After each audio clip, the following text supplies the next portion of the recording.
Continuamos en Radio Análisis y vamos inmediatamente a nuestro panel de conversación. Saludamos a esta hora a Monserrate Rolano. Buenos días, Monse. Muy buenos días. Y a nuestros panelistas acá en el estudio, al académico de la Universidad de Talca, Mario Herrera. Bienvenido, Mario, como siempre. Muchas gracias a ustedes por la invitación. Y a la socióloga Teresa Valdés. Bienvenida, Tere. Gracias por estar acá. Muy feliz de estar aquí presencial. Sí, bienvenido, Mario y Teresa. Un gusto para nosotros también tenerte acá, porque además Teresa es auditora de la radio, nos escucha siempre, así sí, que tenerla aquí también es un honor para nosotros, Tere. Bueno, el tema, hablábamos antes de salir al aire, de la incertidumbre que hay sobre cómo van a ir desencadenándose los acontecimientos a nivel internacional. Esto obviamente tiene un impacto en Latinoamérica y en Chile.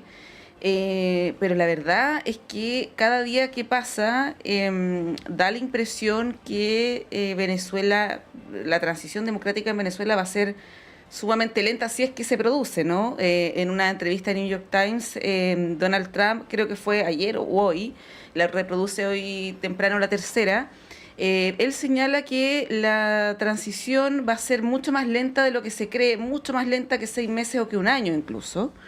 Y además con la honestidad que lo caracteriza, habla del tema del petróleo, que ayer su vocera también lo planteó en esos términos, que esto de que se le va a comprar el petróleo para que los venezolanos puedan usar, digamos, esos recursos económicos libremente, es hasta por ahí nomás. Y al parecer, quien más se va a beneficiar de todo esto, evidentemente, es Estados Unidos, tanto por recibir el petróleo, sino también por el dinero, ¿no?, que se utilice en aquello.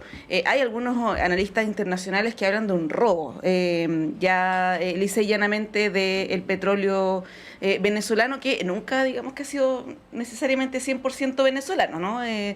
Pero bueno, ese es el escenario, y aterrizándolo a lo local, yo ayer escuchaba a Cristóbal Belolio en otra radio, que él decía que la posición, estas dos posiciones, ¿no?, por un lado la del gobierno y por otra la de la centroderecha y la derecha, de justificar o celebrar lo que hizo Trump, está envejeciendo muy mal.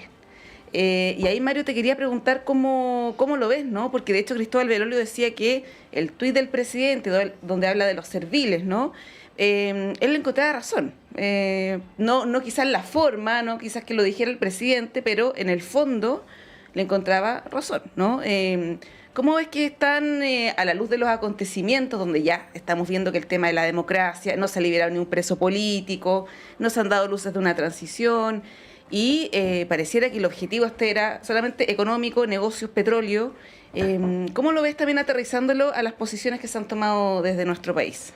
Sí, si hay algo en lo que tiene expertise Maduro y el régimen en general, es en comprar tiempo. Es un régimen que literalmente ha sobrevivido todos estos años, estos 25 años, comprando tiempo, comprando elecciones, comprando tiempo, enturbiando el ambiente hasta tal punto de que llega a ser ridículo, y en esa ridiculez van comprando tiempo. Y esa probablemente va a ser la misma estrategia que van a utilizar ahora. Y por eso yo coincido en que la declaración de Kast fue una declaración muy apurada, y que no necesariamente va a pasar en los tiempos en los que quiere Kast. Si la expectativa de Kast era que en marzo iba a estar saliendo todo el régimen de Maduro y las 5 personas que lo acompañan en esta cúpula, esa es una expectativa que no es una expectativa que tenga base absoluta en la realidad. Y eso va a hacer que su programa para la frontera, su programa para los migrantes, esta idea de ya sea de expulsarlos, invitarlos o lo que sea... Bueno, el corredor humanitario también. Claro, o sea... Sí. Por eso ahora está refugiado en el corredor humanitario, porque ya más o menos se dio cuenta de que esto no va a cambiar de un día para otro, de que esto va a ser efectivamente un proceso largo. Y no solamente en términos de la señal interna que da Kast con eso, sino que también en lo que proyecta hacia afuera. O sea, hoy día la declaración de Kast no se inserta dentro del grupo de los países latinoamericanos que abogaron por una no intervención y el respeto al derecho internacional. Y la verdad es que, y esta es una de las cosas que a mí por lo menos me cuesta un poco entender, es por qué no se pueden hacer las dos cosas en conjunto. Uno puede estar, no sé si celebrar es la palabra, pero uno puede... Yo creo que hasta cierto punto sí, uno puede celebrar de que haya un dictador menos en el mundo, que creo que eso es algo positivo.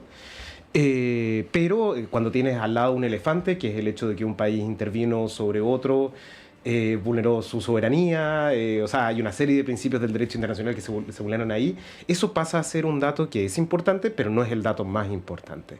Y creo que ahí es donde está también el error de Kast. Y también hay un error ahí en términos de diseño del equipo que tiene más cercano. Donde probablemente tiene gente que le está empujando a decir este tipo de cuestiones, a decir este tipo de frases, obviamente las frases de su autoría propia, pero donde tiene un equipo que lo va a estar presionando constantemente en política internacional en dos cosas. Uno, en términos económicos, y probablemente el próximo canciller va a ser un canciller pensando en ese perfil. Y segundo, en términos políticos, para tratar de empujarlo más hacia la derecha extrema a nivel latinoamericana. Y esa combinación es una combinación muy complicada.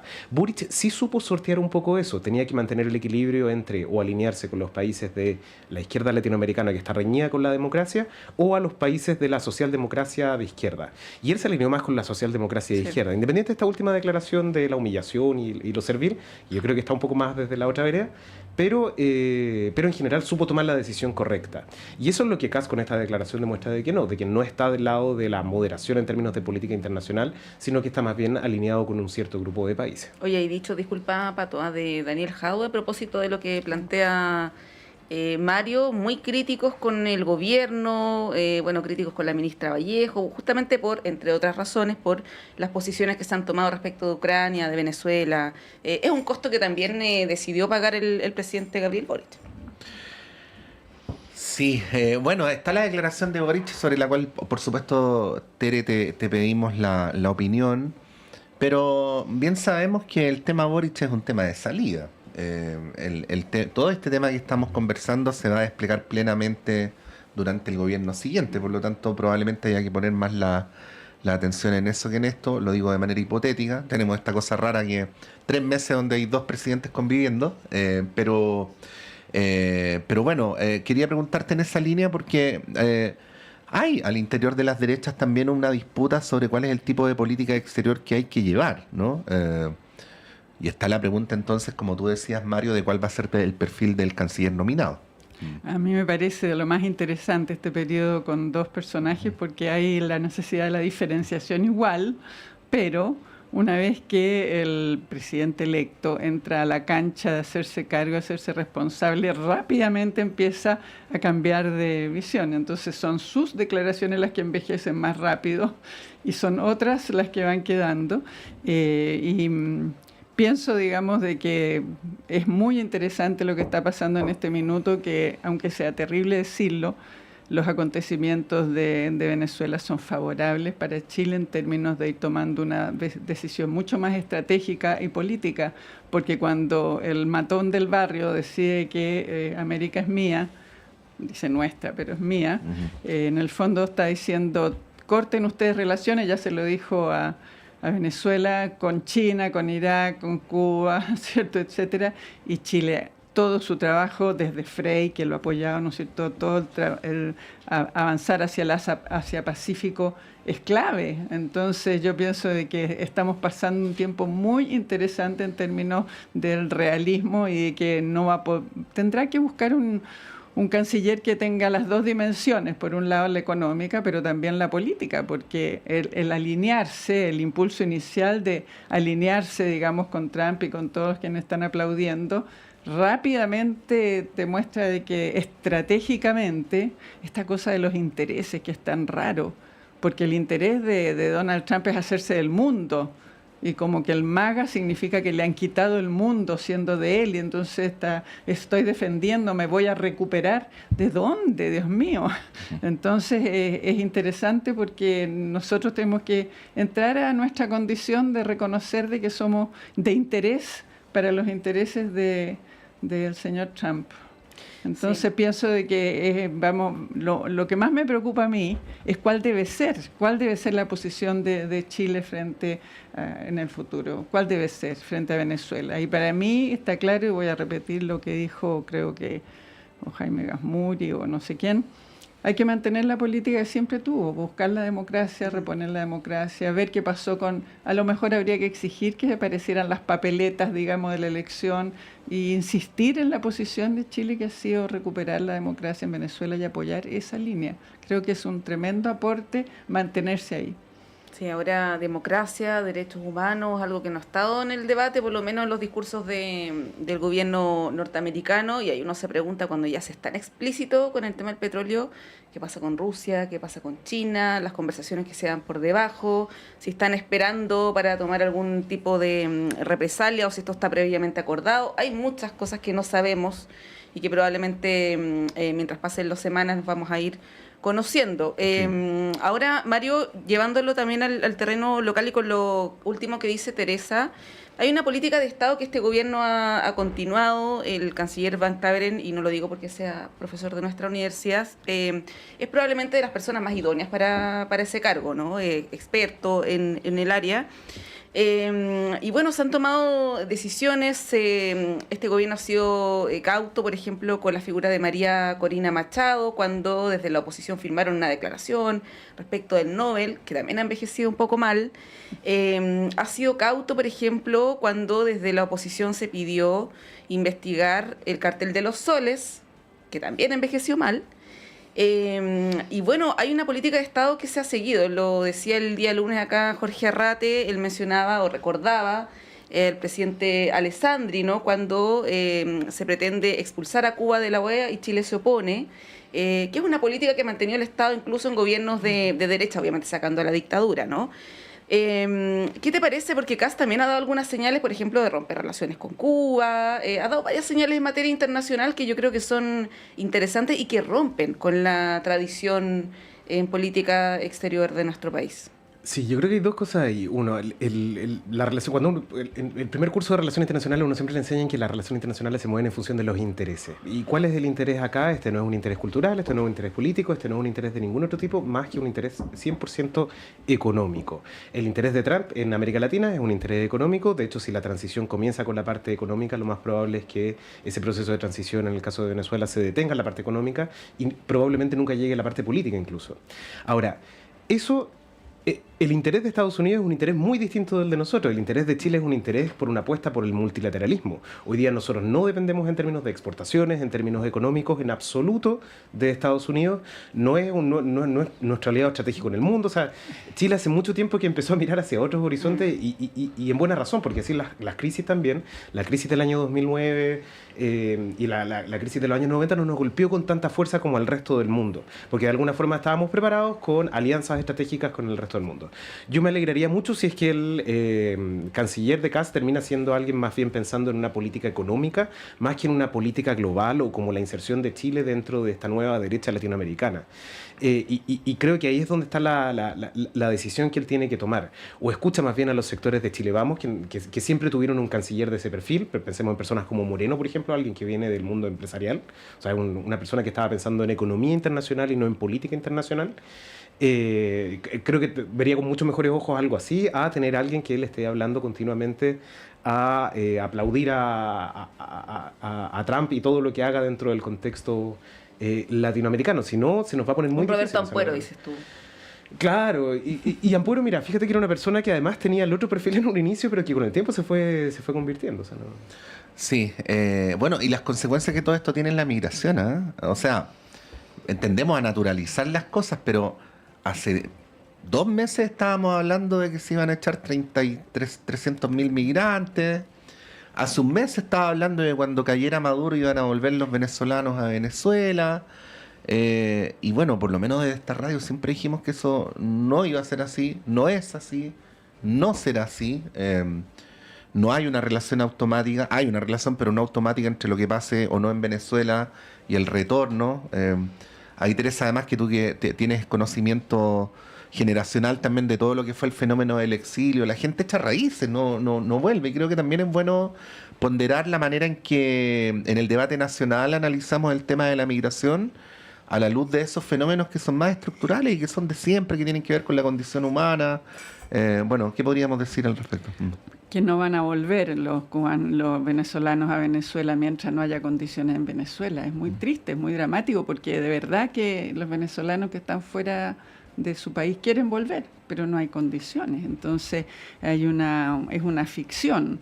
Y bueno, va a ir quedando blanco y negro, claro, de que fue toda una manipulación comunicacional a lo que tú mencionabas en delante. O sea, además del tiempo, el manejo comunicacional es lo que ha hecho Trump y que se han colgado, digamos, aquí, se colgaron en la campaña y se pueden colgar en el futuro. Pero la verdad es que hacer efectivo lo que se ha prometido es prácticamente imposible. Y la cosa el retorno de si al final el corredor humanitario no es humanitario, es para sacar a la gente que se supone que está irregular. ¿Y a dónde se va a ir? Y América Latina tiene unos 5 millones y está bien. Yo creo que corresponde hablar con los distintos gobiernos y visualizar el problema de la migración, pero no van a volver automáticamente. En ese sentido pienso que el presidente electo se va a golpear con la realidad, como también se golpeó Boric con la realidad cuando llegó a su gobierno. Va a tener mucho más parecido a lo que nos imaginamos en cuanto al impulso, digamos, a ciertas decisiones muy fundamentales de su programa, y no las va a poder cumplir porque no es real, no es realista. Es imposible de que vuelvan el 1 millón de venezolanos que hay en Chile, y es verdad, han echado raíces, tienen su gente, y van a ir de paseo, van a ir a visitar. Venezuela es un país precioso.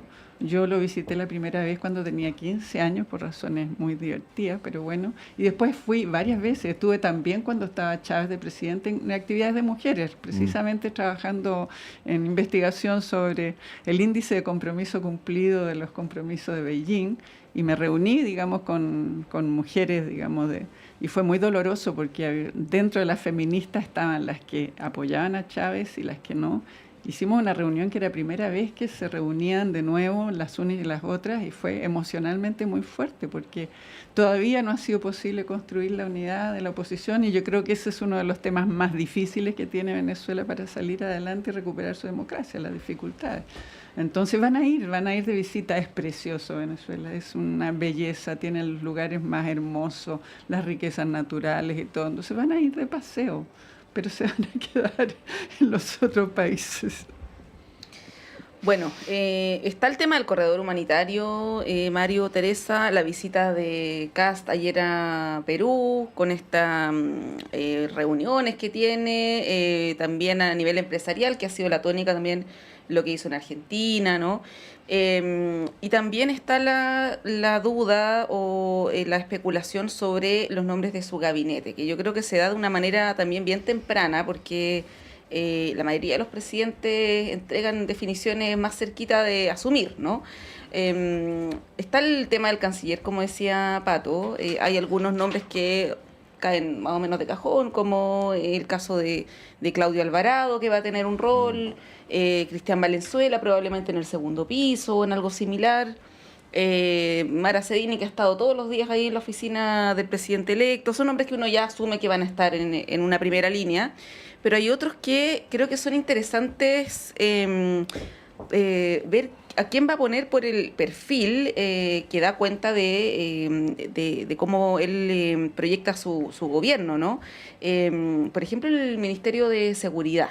Se habla del perfil de un uniformado, de un exalcalde, ha salido el nombre de Rodolfo Carter. Y ahí, bueno, les quería proponer que a la vuelta de la pausa, porque estamos en la hora, analicemos un poquito aquello, ¿no? Los nombres que han salido, el nombre de Jorge Quirós, que ha sido bien resistido también desde la oposición, antes de que se confirme, ¿no? Que había salido otros nombres, pero ya al parecer va Jorge Quirós. Siempre el ministro de Hacienda es el primer ministro que se conoce. Recordemos que con el presidente Boric también ocurrió lo propio con Mario Marcel. Son las 9 en punto, hacemos una pausa y a la vuelta retomamos con este y otros temas.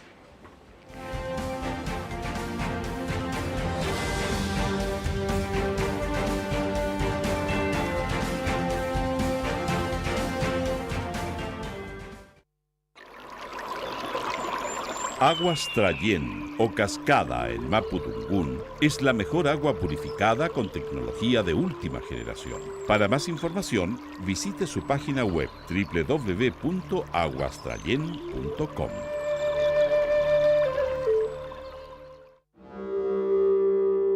Hola, soy Alessandra Buroto y junto al equipo de Travesías, Arte y Política te queremos invitar a sintonizarnos cada jueves a las 5 de la tarde por el 102.5 de Radio Universidad de Chile.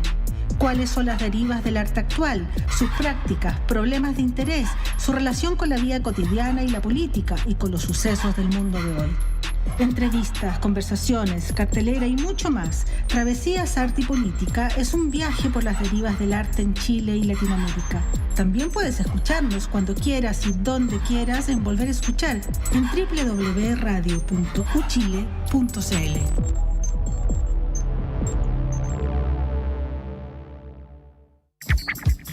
Los temas que importan en educación ya están en el aire. Soy la periodista Diana Porras y les quiero hacer una invitación a escuchar el programa Educación en el Aire, un programa del Senado Universitario donde abordamos calidad, investigación, financiamiento, participación y docencia. Estos son los pilares que transforman nuestra educación y queremos que tú seas parte de esta conversación. Todos los martes a las 18 horas en el 102.5 FM y radio.chile.cl.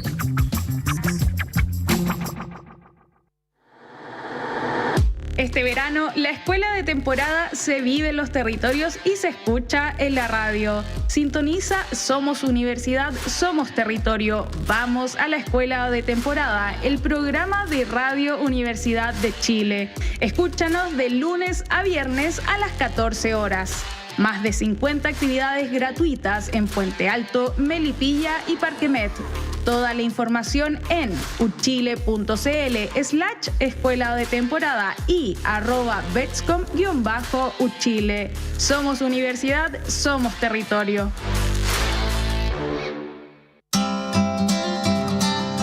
Este viernes 30 de enero viviremos un día memorable para la música chilena en Sala Máster de Radio Universidad de Chile. Se presentarán reconocidos músicos chilenos del canto nuevo.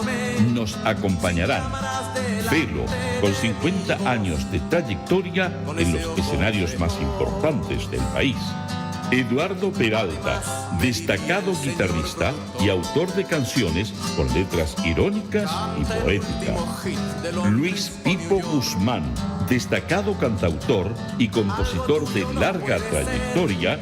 Y Patricio Liberona, quien después de un largo tiempo vuelve a compartir su música en un escenario en vivo. Viernes 30 de enero, apertura de puertas 19:30 horas. Sala Máster de Radio Universidad de Chile.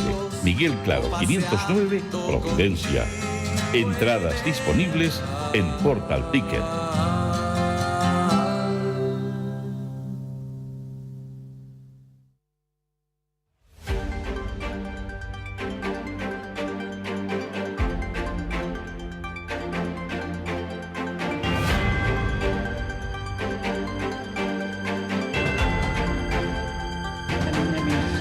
Bueno, son las 9:03, 4 por ahí, en este radioanálisis de día miércoles 8 de enero. Jueves 8 de enero. ¿Es jueves? Siempre me equivoco. Hoy día es jueves 8 de 8. enero. Lo que sí sé es que hoy día se cumplen 90 años del nacimiento de Elvis Presley. No dice que no tiene nada que ver con esto, pero que revisé en las efemérides de la mañana. Estamos con Teresa Valdés, con Mario Herrera. Bueno, está el tema del gabinete. Este no es un juego de nombres. Este es el diseño de gobierno, ¿no? Y claro, están estos ministerios donde circulan ciertos nombres, donde se le daría lugar a los dirigentes más avesados, que en algunos casos son republicanos, pero como sea provienen de Chile Vamos, los Álvarez, los Alvarado, en fin. Y están estos otros nombres que han generado controversia. Lo de Quirós ya es un hecho. Creo que es lo único que por el momento podemos dar meridianamente como un hecho. Pero bueno, están los otros ministerios. Ayer hablábamos, Monse, de esta idea de Poduje en vivienda, que más que una conversación sobre la pertinencia técnica de la persona, sino sobre su manera de hacer política, ¿no? Y por lo tanto ahí lo que está en juego era lo que tú decías en el primer bloque, Mario, es efectivamente un gobierno que, como supuestamente se propuso en el papel, no va a abrir flancos innecesarios para poder avanzar en el corazón de su agenda, que recordemos se suponía que era seguridad, economía, lo de migración ya se está poniendo un poco más borroso, o no va a poder ir contra su naturaleza si para tal efecto citamos la fábula del escorpión y la rana, ¿no?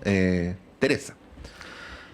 Bueno, yo pienso de que está en problemas el señor Kast para armar su gabinete, porque tiene una, digamos, exigencia de eficiencia, eficacia respecto a sus grandes objetivos, y al mismo tiempo tiene un grupo bien complicado, digamos, en términos de lo político. Entonces, ¿van a estar o no van a estar representados cada uno con sus líneas rojas, como las que ha planteado Kaiser, o va a ser él el que efectivamente va a conducir? Entonces, ¿cómo se genera ese equipo? ¿Quién va a ser ese comité político donde se va a debatir?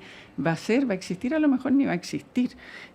A mí me parece que el tema de mantener su alianza, su coalición, digamos, requiere que esté, digamos, los republicanos, que estén, ¿no es cierto?, Kaiser y compañía, que estén todos, pero no es tan fácil. Yo pienso que nos vamos a llevar sorpresas porque el primer gobierno de Piñera tuvo muchas dificultades para armar su equipo de gobierno. Lo tuvo también Boric en su momento. Yo creo que él va a tener más, porque gente con experiencia en el sector público, precisamente cuando quiere transformarlo, cuando quiere hacer modernizaciones y todo, ¿qué vas a traer? Gente de la empresa como llevó Piñera y que después no dan pie en bola, porque existe la Contraloría, y la Contraloría va a ser una tremenda aliada respecto de la guadaña, digamos, porque no es posible llegar y cortar, porque están todos los compromisos. Entonces, obviamente que me pregunto qué va a pasar con el Ministerio de la Mujer y la Equidad de Género. El otro día leí ahí una entrevista que hacían a varias posibles, o sea, opinantes por lo menos, y no está claro qué va a hacer. Pues yo pienso de que, además, hoy día tenemos a nuestra Gloriana Chevesich como presidenta de la Corte Suprema, cosa que sigue poniendo el tema de la relevancia de la presencia de mujeres en cargos de importancia, digamos. Entonces, tiene que buscar mujeres, va a tener que darle, porque hay un sector de su coalición que sí ha participado y reivindica, digamos, los avances de las mujeres en los espacios laborales, en los espacios de toma de decisiones. Entonces, yo estoy tomando palco para ver qué va a hacer realmente con el Ministerio de la Mujer y la Equidad de Género, que tiene tremendas responsabilidades y que lo ha hecho muy bien en este gobierno, en cosas que efectivamente favorecen a las mujeres. La ley Papito Corazón, la implementación de la ley de prevención de la violencia, y podemos hacer un listado largo de cuestiones que han sido cuestionadas, que dicen que no defienden a las mujeres, pero claro, de verdad... Pero ahí es donde está la paradoja, Teresa, porque todo lo que para ti está muy bien, para los parámetros de evaluación del mundo republicano, lo vamos a decir así, está muy mal. Por eso que va a tener problemas, porque tiene el conflicto dentro de su propia coalición. Porque una Isabel Pla, ¿no es cierto?, incluso una Rincón, ¿no es cierto?, son personas que han participado incluso de lo que fue hacer la paridad para la Convención Constitucional. Para llegar a la paridad, nosotras, Movimiento de Mujeres y distintos, hicimos una alianza transversal que incluía a Jimena Osandón, o sea, incluyó desde la izquierda hasta digamos, Chile Vamos, para llegar con la convicción de que las mujeres teníamos que estar representadas en la mitad. Entonces, por eso digo que va a tener dificultades. Yo creo que es un ámbito donde va a tener tensión y va a tener un sector interno defendiendo lo que ha sido y los compromisos internacionales, porque finalmente hay leyes que obligan al Estado de Chile a desarrollar políticas de igualdad. Sí, da la impresión que, no da la impresión, lo ha dicho el propio presidente electo en campaña, que los temas de género no son prioridad, no están en su agenda, por lo tanto una ministra de la Mujer va a tener quizás un perfil más bajo, ya se dijo que se iba a sacar del comité político y se iba a incluir seguridad, y vuelvo ahí, Mario, con eso, porque cuando se habla de un gobierno de emergencia enfocado en 2 o 3 temas, seguridad, migración y economía, evidentemente que el ministro o ministra, tiendo a creer que va a ser ministro, de Seguridad adquiere más relevancia, ¿no? De hecho, se anunció que el ministro de Seguridad va a pasar al comité político, va a salir la ministra de la Mujer. Y ahí el perfil de ese ministro es bien importante. En general el gabinete, como decía Pato, el diseño del gabinete que muestra cuál es el proyecto político que se le va a ofrecer al país, ¿no? En su estado más puro. ¿Qué te parece a ti esos nombramientos? Hablábamos del canciller, o si hay algún otro relevante que tú consideres, tomando en cuenta también que está la idea de no fusionar ministerios, pero sí tener biministros, ¿no? Y ahí los cupos también se hacen más... Sí, que más poco, administrativamente eso es terrible. Claro. Pero, mira, si hay una certeza sobre los diseños de los gabinetes, es que el gabinete que comienza nunca es el gabinete que termina y que el énfasis que se le da al inicio termina siendo algo totalmente distinto al final. Bachelet 1 comenzó con un gabinete paritario, terminó con un gabinete no paritario. Piñera 1 comenzó con un gabinete técnico, terminó con un gabinete político. Bachelet 2 tenía una idea más o menos parecida, terminó en algo totalmente distinto. Y Piñera 2 terminó con el estallido social, con Evópoli dentro del comité político, o sea, en algo totalmente distinto. El gobierno de Boric partió con un gabinete que tenía un diseño en el cual los ministerios sectoriales los tenía el socialismo democrático y los ministerios políticos o los ministerios más cercanos los tenían personas más afines a Boric o más cercanas a él, al Frente Amplio y al Partido Comunista. Y terminó con un gabinete donde tuvo que insertar totalmente al socialismo democrático dentro del comité político para hacerse cargo de ciertas prioridades. Entonces yo creo que esa lectura yo sí la veo por parte de Kast y así puedo entender a figuras como la de Quirós, como figuras que en un inicio van a generar mucha polémica, van a levantar ciertos problemas, pero que esos problemas se solucionan en la lógica de ellos, por supuesto, de una forma relativamente sencilla, que es sacando al ministro y dándole continuidad hacia adelante. Yo no creo, probablemente uno de los ministerios que sea más fácil para Kast de poder llenar el Ministerio de Hacienda. O sea, si hay algo que la derecha tiene es economistas y tiene buenos economistas en general. Y está poniendo el perfil más polarizante dentro de las opciones que tiene disponible. Yo tengo la impresión de que con seguridad puede terminar haciendo algo parecido, o al menos está en esa duda. Está en la duda de si pone un experto técnico, que probablemente en la derecha sí tienen, o poner a alguien de un perfil como un general en retiro, alguien con un perfil más polémico, alguien que vaya a salir a ponerse el chaleco antibalas e ir a la calle a perseguir a los malos, una cosa así. Que no es en absoluto el rol del ministerio tampoco, porque es un ministerio que está más enfocado en la prevención que en hacer operativos y cuestiones así para la pantalla, pero probablemente lo lleve hacia ese lado. Y cuando empiezan a haber problemas asociados con ese tipo de estrategia, porque son estrategias de violencia para rebatir a la violencia, y eso siempre termina mal, simplemente saca al ministro y pone a alguien del otro perfil. Yo creo que ese va a ser un poco el juego dentro del gabinete, y ese es un poco el diseño, tener figuras que sean figuras que de alguna forma las puede sacar y con eso soluciona el problema de la contingencia, y tener otras figuras que son más bien las figuras que le van a dar cierta estabilidad. Va a ser muy clave ahí cuál va a ser la tensión entre Chile Vamos y la tensión con el Partido Nacional Libertario. Y particularmente en el Partido Nacional Libertario han habido hartas frases por ahí dando vuelta que son frases que a uno lo hacen pensar de que si realmente Kast quiere incluirlo, si realmente el Partido Nacional Libertario quiere incluirse también. Porque hoy día Kaiser tiene todos los incentivos puestos en no formar parte del gabinete. No es algo que le convenga en términos electorales si le está pensando en una apuesta para los próximos 4 años, pero acá sí le conviene tener contenido de ese sector, en la medida en que los hace formar parte del gobierno, los hace también corresponsable por los resultados del gobierno. Entonces después va a ser mucho más difícil en 4 años más que Kaiser sea una oposición dentro de su propio sector, porque formó parte de este gobierno. Sí, hay que decir que el Ministerio de Seguridad es el jefe, digamos, político, administrativo de Carabineros, de la Policía de Investigaciones y ahora de Gendarmería también con la reforma constitucional, por lo tanto va a ser un fierro caliente permanente. Y que tiene un desafío administrativo ahí, pero que sí, terrible. O sea, y eso no es algo de salir en la calle, ir a la cárcel y sacarse la foto, es administrar y arreglar, eso es de gestión. Sí. Sí, bueno, ¿algo que agregar, Teresa, o pasamos al punto siguiente? Pasemos al punto siguiente. El reajuste del sector público, que como dijo muy sabiamente Monse ayer, el proyecto tiene una cantidad de puntos. ¿Tú dijiste cuánto eran los...? Más de 100 temas distintos. Claro. Entonces, es un proyecto de ley que es imposible analizarlo en su globalidad en un espacio como este. Y por lo tanto la primera pregunta que surge es cuál va a ser finalmente la forma legislativa en que se va a proceder, ¿no? Hay una primera declaración del ministro Bravo donde dice todo se discute en un paquete, pero bien se sabe que luego de la aprobación en general hay que ir a la conversación en particular, y en la conversación en particular la cantidad de temas incluidos exceden muy largamente a el reajuste del sector público y al amarre, que son los dos temas que han generado el llamado amarre, me corrijo. Sí, me ¿no? niego a hablar de Sí, el llamado, de hecho ayer yo expresé mi discrepancia con la utilización de ese término, lo dije simplemente para resumir, porque hay otros temas que están involucrados. Hay algunas cuestiones de modernización, está el tema del límite para jubilación de los académicos de universidades públicas, y así sucesivamente. Bueno, y adicionalmente hay un problema porque desde el Grupo Económico de CAS se ha levantado la idea de que el conjunto del proyecto tiene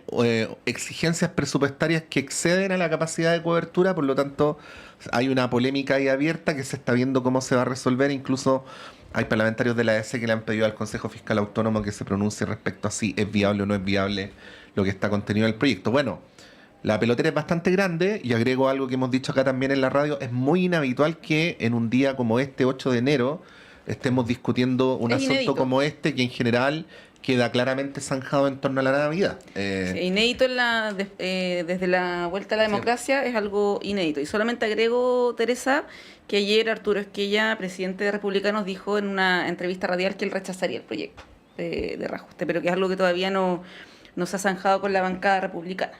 Bueno, se juegan muchas cosas, porque es el reajuste salarial del sector público y no sé si el gobierno de Kast quiere llegar al gobierno en un conflicto con el sector público. Entonces yo pienso de que se va a terminar aprobando el 3,4, o sea, dificulto que no se apruebe, así que le dé toda la pataleta que le dé al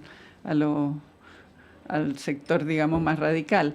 Pero a mí me parece muy interesante lo que está pasando, porque si no se presentara este proyecto con sus misceláneos, no les digo cómo sería la gritadera después de lo que no hizo Boric. ¿Por qué Boric no hizo esto? ¿Por qué no planteó lo otro? Está planteando una cantidad de temas que efectivamente tú dices en el último minuto, sí, y si no los planteara. ¿Y cuál es la alternativa? Que no los plantee. Entonces, que no se aborde el tema de la seguridad en el trabajo del sector público cuando hemos vivido lo que hemos vivido y cuando está la amenaza. Entonces yo me pongo en el escenario contrario, decir, bueno, ¿cómo sería si no lo hubiera planteado? ¿Qué sería? Estaríamos ahí entregando, digamos, y todo el mundo gritando contra el gobierno que no lo hizo.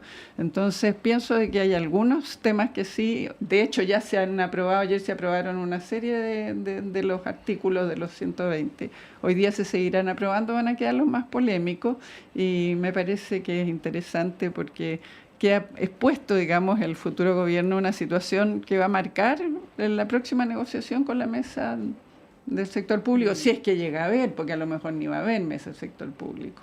Y tiene un escenario económico demasiado positivo, o sea, el precio del cobre, o sea, por dónde está este lloriqueo, digamos, a la situación de lo mal que está la situación económica, sabemos que llega en condiciones extraordinariamente positivas. Entonces, vamos a ver qué dicen, digamos, los controladores de la economía, pero yo pienso que está bien. Sí, a propósito de lo que dice Teresa, se conoció el índice de precios del consumidor, menos 0,2, con lo cual acumulado hasta ahora hay un 3,5% de inflación que se acerca bastante a la meta del 3% que no teníamos hace muchísimos años. Probablemente es el mejor indicador de este gobierno y va a dejar también saneado el tema de la inflación para el próximo gobierno, entre otras cuestiones bien relevantes en materia económica, el precio del cobre, en fin. Bueno, y lo que se va a sumar como consecuencia de la entrada en vigencia de la nueva institucionalidad del litio, que es una cantidad importante. Sí, que ahora sí. no. Bueno, en ese contexto también se da esta discusión, Mario, y respecto de este llamado que se ha acuñado este concepto por parte de la oposición, del amarre, ¿no? Que probablemente es como lo más controvertido por el momento en el que se hace. No necesariamente, y así lo han dicho desde el oficialismo, el hecho que se pretenda a través de una ley regular el tema de la confianza legítima. Ha habido ahí algunas posiciones de Contraloría, de la Corte Suprema, y probablemente una ley sería lo más adecuado para que esto quede establecido, ¿no? La pregunta es si es que tiene que ser en una ley de reajuste, que además está siendo tramitada a destiempo, y cuando el gobierno ya está en los descuentos. O sea, tiene este factor como de suspicacia de decir el gobierno quiere amarrar a su gente, más allá que no sea la intención. No estoy afirmando que eso que eso sea así. La pregunta de por qué no lo hizo antes, ¿no? Y por otro lado está la posición que dice, bueno, lo estamos haciendo ahora porque en la campaña José Antonio Kast habló de los parásitos, de que iba a ir escritorio por escritorio, por lo tanto esto debiera quedar regulado en esta ley. Son como las dos posiciones, ¿no? Sí, mira, yo creo que hay tres cosas ahí. Hay una que es que es el tema de la ley en sí mismo y de por qué no se hizo antes. Yo tiendo a coincidir con Teresa en el sentido de que uno puede decir, desde afuera es súper fácil decir por qué esto no se hizo antes. Efectivamente, la agenda de modernización del Estado, la reforma del empleo público y todo lo demás, es un tema que viene de muy larga discusión, es un tema que había que abordar, por supuesto que había que abordarlo, pero cuando tienes un presidente que tiene minoría en el Congreso, con prioridades puestas en cualquier otra cosa que no tiene ninguna relación con eso, es muy difícil levantar una agenda como esa. Independiente de que sea una agenda en la cual existen ciertos puntos que son mínimos de acuerdo. Y probablemente, efectivamente, ahora sea la última oportunidad que tenga el gobierno para poder impulsar algunas de estas medidas que son medidas importantes en términos de cómo se maneja el rol con el Estado.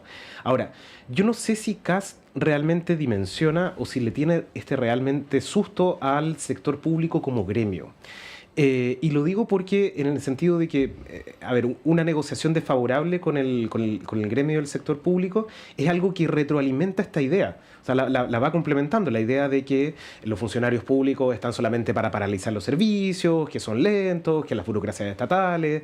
Va retroalimentando ese tipo de discurso y eso yo creo que es sumamente peligroso. De alguna forma se va creando esta sensación, esta asociación entre ser funcionario público con ser un funcionario político y luego de pasar de ser un funcionario político pasamos a ser un parásito y de pasar a ser un parásito ya vamos como hacia lo peor que tiene el sistema. Como alguien que se aprovecha del Estado, claro. Claro, y la realidad no es así. O sea, si uno, los últimos años, si han crecido efectivamente esos 180.000 empleados públicos, suponiendo que sea así, bueno, todos los partidos de la coalición oficialista no tienen 180.000 personas, o sea, no son 180.000 militantes. No hay por dónde el número te dé. La mayoría de esos son en el sector salud, son en los SLEP, son en otros sectores, sí, y en los municipios también. Entonces, el Estado no sobrevive en base a ese tipo de operadores políticos si tienen un perfil y si esas personas saben además que tienen que irse el 11 de marzo. Y el proyecto tampoco los protege, o sea, el proyecto tampoco está pensando en ese tipo de funcionario público que es el de confianza. Sí. Sí, porque además lo que dice el proyecto, el espíritu en el fondo es que tú no puedas echar a una persona a los 2 años sin justificar, sin entregar una explicación. Hay un método también de evaluación, entonces que tú no puedas solamente cancelarle su contrata, sino que tengas que justificar su desvinculación en el fondo. Sí. No es como darle inamovilidad necesariamente, entiendo que ese es como el espíritu. No, y al revés, desde la derecha el discurso de la calificación que es necesario que se haga es un discurso que está instalado y esto precisamente lo que hace es eso, es que tú para poder sacar a una persona tengas que calificarla mal y tengas que revisar la pega que hizo. Sí. Sí. De alguna u otra manera el clima en el cual se está dando esta discusión puntual, Teresa, lo voy a decir así, está influenciada porque no se ha logrado tener una discusión de buen nivel sobre el empleo público, ¿no? O sobre la función pública. Yo creo que eso de alguna manera tiene como consecuencia estos acercamientos medio urgidos por la contingencia, contra el tiempo, caricaturesco, bueno, de un lado y de otro, pero no se ha dado esa discusión más profunda. Pero han habido esfuerzos de hace muchos años, digamos, en la modernización del Estado. Hay avances, sin duda, al servicio civil, alta dirección pública. Lo que pasa es que no han tenido continuidad y efectivamente se le ha torcido la nariz de repente, digamos, de lo que era más técnico hacia lo político. Pero los esfuerzos vienen, pero son insuficientes porque la presión sobre de la realidad sobre el estado de las necesidades, claro, siempre queda corto. Y hay que decir que hay un tema que no se señala mucho, que la mayor parte son municipios, y es en el mundo municipal donde sí hay que entrar a ver, porque en los municipios es un reino donde hablemos de reinos y de arbitrariedades, depende del municipio y hay una cantidad de cosas donde sí se podría trabajar. Claro, lo que pasa es que toda la discusión de política se da como si no existieran los municipios, cuando buena parte del problema está concentrado en los municipios. Exactamente. Pero se genera esta ilusión, esta suerte de espejismo de debate, donde se circunscribe todo a méritos o deméritos del gobierno central, que es una Exacto. parte del Estado nomás. Po. Es muchísimo más complejo el tema municipal y requiere mucho más urgencia, y ahora que tiene el royalty minero, que tiene muchísimo más recursos, requiere muchísimo más atención. Y esos son temas nuevos. Lo que quiero decir es que hay desafíos nuevos que siempre se van planteando y siempre llega tarde porque hay intereses y cada uno de los partidos tiene su gente, y acuérdense que los partidos están establecidos a nivel local, regional y todo, y se basan fuertemente en sus concejales, en sus alcaldes y no sé qué. Entonces es un tema mucho más difícil de abordar de lo que uno cree, porque hay intereses políticos, pero es urgente. Oye, no vamos a alcanzar a abordarlo, quizás una pasada muy breve, pero a propósito de los nombramientos en vivienda, el nombre de Iván Poduje, está el tema de la reconstrucción en Viña del Mar. Ayer el presidente Boric fue a la región, porque además se cumplen 2 años del incendio, que fue bien catastrófico, más de 100 personas fallecidas, y los avances no han sido exitosos, ¿no? En parte, según las críticas desde la oposición, por una falta de gestión de este gobierno, del ministerio y del gobierno en general. Ayer hubo manifestaciones también de pobladores allá, y no sé cómo ven eso, pero es un tema que evidencia también ahí un déficit, no sé si de gestión, Mario, pero que fue tema de campaña también, lo planteó Janet Jara en su momento. Y ahí no va a quedar como un legado en ese aspecto, por lo menos, porque en vivienda también hay otras cifras positivas que puede exhibir el gobierno, pero en ese aspecto va a quedar como esa manchita, ¿no?, de este gobierno. Sí, el tema con las emergencias es que normalmente cuando las cosas funcionan bien no terminan siendo noticia, porque en definitiva que los incendios forestales hoy día no sean lo que fueron en el pasado, toda la inversión que hay en términos de la contratación de aviones, de todo el trabajo que se ha hecho, que se ha hecho un trabajo ahí sí bien hecho en términos de prevención y todo lo demás, como que queda ausente de la discusión porque nos centramos en el tema de la reconstrucción, que es muy importante, o sea, yo no le quiero quitar mérito a eso, pero el tema con las emergencias es que siempre hacen noticia por lo negativo, por el mal manejo de la emergencia y no por el buen manejo. Pasó con el terremoto del 2010, pasó con una serie de eventos. Chile es un país que está acostumbrado a este tipo de cuestiones. Ni hablar de, ¿te acuerdas del movimiento de Aysén y todo lo demás a propósito de...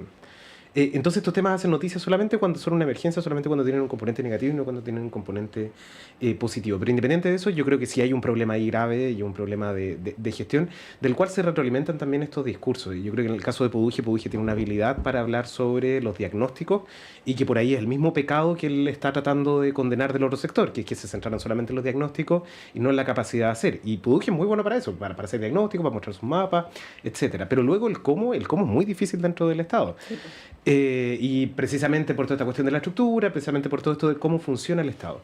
Y yo creo que ahí hay un tema que no se ha visto también, que es el tema de la relación entre Kast y la Contralora. Yo no creo que vaya a ser una relación tan fluida como la gente cree. Porque son enemigos naturales, si uno lo piensa. Pueden tener afinidad, pero son enemigos naturales. La Contralora lo que va a tratar de hacer, su nombre viene de ahí, es ejercer el control, la rendición de cuentas. Y Kast lo que va a tratar es de dar soluciones rápidas. Y la solución rápida con el control no son amigos de por sí. Sobre todo si es que al gobierno trae personas que realmente no tienen mucha experiencia en lo público, pero sí tienen mucha experiencia en lo privado, donde las soluciones son soluciones de otro tipo. Y son soluciones que en el Estado son imposibles, precisamente porque hay mecanismos de control, mecanismos de transparencia y mecanismos de rendición de cuentas. Teresa, bien breve, porque nos tenemos que ir. Bien breve. No sostengo, respaldo plenamente lo que dice Mario. Y otra cosa es con guitarra, lo vamos a escuchar todos los días, vamos a escuchar que otra cosa es con guitarra. La cosa de la reconstrucción es el caso emblemático de la dificultad de lo privado con lo público, donde lo privado parte de la familia afectada, sigue con el tema de que el terreno donde están no es propio, sigue con el tema de quien construye, que no han podido usar los subsidios porque resulta de que no hay oferta privada y no construye el Estado. Entonces, como el paradigma de las dificultades de la relación entre lo privado y lo público, y entonces eso le va a caer en las manos al señor Kast y todo su gobierno, porque no van a desaparecer esos problemas. Entonces, la otra cosa con guitarra, yo creo que vamos a terminar valorando. Hoy día me reí mucho porque escuché al señor Kast que estaba en sus declaraciones en Perú, ¿no es cierto?, muy importante, y ofreció asesoría técnica para el control de las fronteras con las tecnologías de seguridad. Yo dije, parece que no lo ha hecho mal el gobierno de Boric. Fue ofrecer asistencia técnica a Perú. Sí, pues eso ha mejorado harto el tema de la tecnología y en las fronteras. Se han inyectado una cantidad enorme de recursos. Solamente a propósito de lo que dice Mario, se ha instalado una idea como que la Contralora tuviera una posición política más afín al gobierno de Kast. Y yo no sé si es así, o sea, yo no tengo idea cuál es su posición política, digamos, no sé por qué uno debiera asumir que ella va a ser más pro gobierno o menos de determinada administración. Bueno, vamos a ver cómo sigue esta historia. Don Mario Herrera, muchas gracias. Muchas gracias a ustedes por la invitación. Teresa, gracias.